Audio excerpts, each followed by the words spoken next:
The Father reached his hand into the heavens and pulled down 7 stars, and one by one he set them on the brow of Hugo of the hill to make a glowing crown. The maid brought him forth a girl as supple as willow, with eyes like deep pools, and Hugo declared that he would have her for his bride. So the mother made her fertile, and the crone foretold that she would bear the king 44 mighty sons.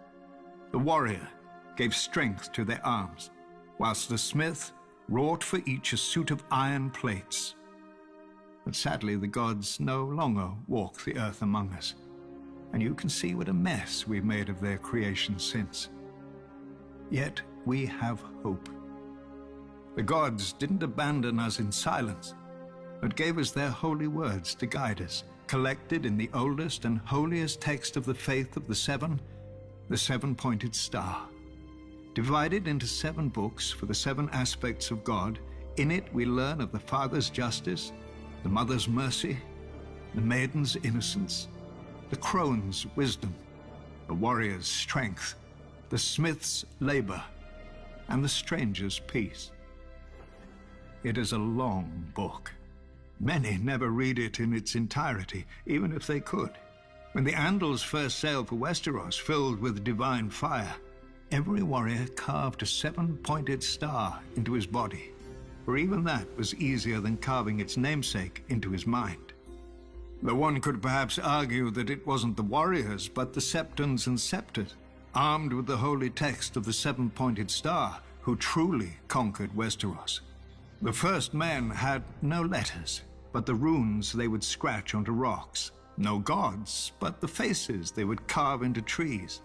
But then came our holy men and women among them, bearing the very words of the gods under their arms.